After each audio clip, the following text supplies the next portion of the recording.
bây giờ ta kỹ nó có món cổ lúc chỉ là cho đây bắt chơi là bây giờ có một cái đèn tới nhau nó là nó cô chỉ bảo cái chân tới na cô chỉ hay sao cổ lúc chỉ là cho bây giờ ta kỹ nó có món đây bắt chơi là na gió thế là đâu có sao cô chỉ có chơi thằng lúc chỉ là cho na cô chơi thằng chân tới chẳng nhau nó cô chồng sẽ là sẽ đi chơi tại sao nó bây giờ có món là cái chân đến tao có đèn tao cũng chỉ bỏ cho nên cho lấy chàng cô đèn tới nhau nó xem chỉ có mỗi em chỉ mỗi là nó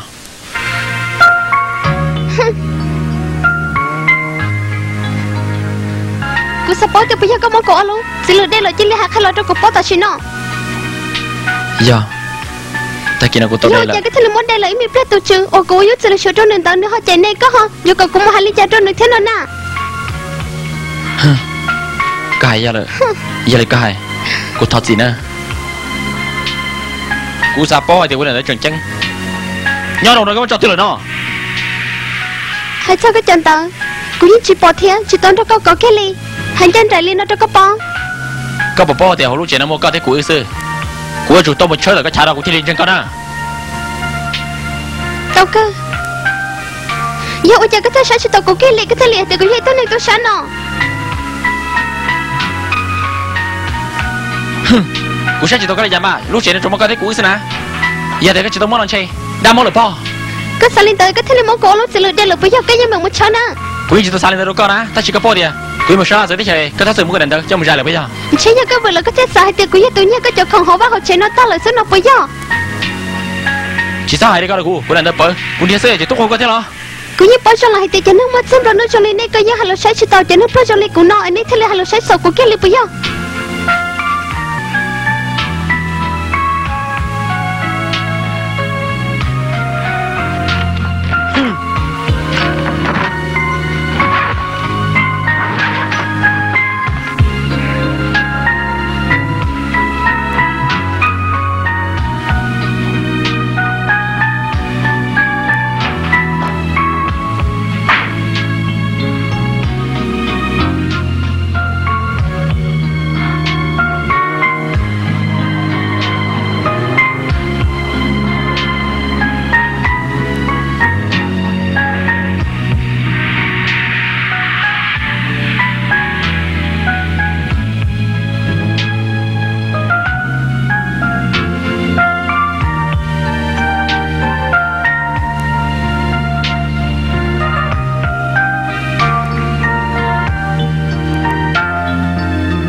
Rồi xe tuần chứ con. Có tiếp tục lại thế lo.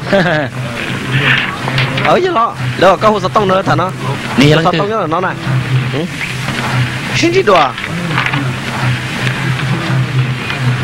Thật xin đâu cũng hồ sơ tông cho nè. Ô lên đó.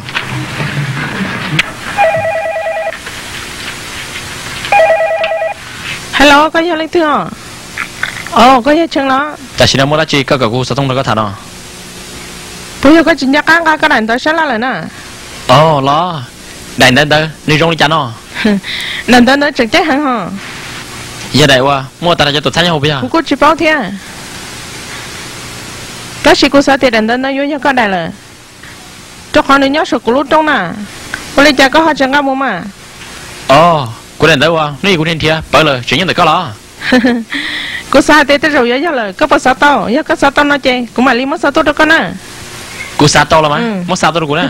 Nếu cô trông lìa. Đối tượng Thái Văn đâu cô nhó. Nếu chẳng chi, cần cô đi theo họ.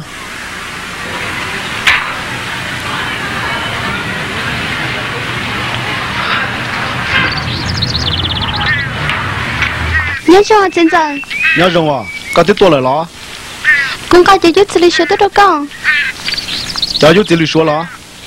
Ồ, có cho xin ngài cho chút xử lý số tốt đâu cô lần ta. Cũng có tốt rồi. Trên nữa lo hay là bao? Giờ chỉ chút xử lý số con. Mất rồi còn đợi nữa tới lo thiết cho hay là thiết chỉ ta lên tận nữa sẽ tao luôn. Luôn thì tên nó ta chỉ mỗi nét chỉ nên đâu có nhớ. Như chỉ liên đây là gia đình ta có thiết tôi thật sự ta có là chính giờ. Còn đợi nữa chịu đi trả lên hả? Giờ hai tiền nữa chỉ tao luôn đi tên nó xíu có muốn để bỏ chơi cho bạn à cả. Hát chỉ nhớ chỉ lo cha hả? Mất chính tôi lo. Cái chuyện gì đâu có lần ta. Có chỉ thoát thôi mà. Giờ hai tiền lì rồi cho bể số thôi. Nếu chỉ tao mày có giờ chủ muốn để bỏ chơi cho bạn à cả. Nếu thì là chỉ lo hả? Giờ hai tiền có chỉ để nếu như chỉ lo lên hả? cô chỉ bảo cho lì như linh tờ có bông mấy cho tôi của trong một cho tôi có làm ăn trên giờ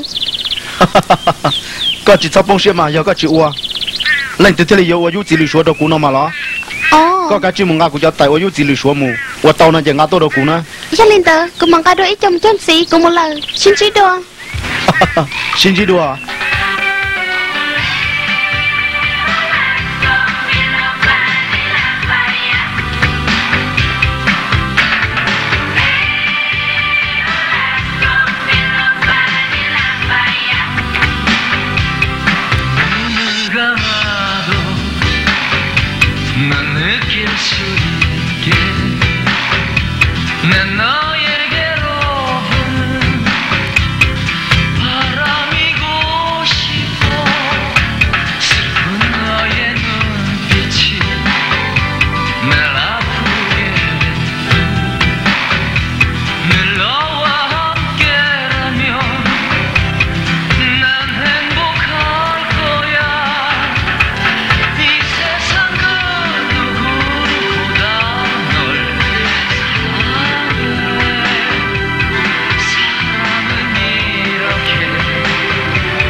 trà thiết trong phương yêu sẽ đời bé đại movie mua lúc về hải kia cũng nên trong thêm một giờ kể lu đại y là sau đi nào lại xứ sẽ đời ba xe sai đại o nhiều tầng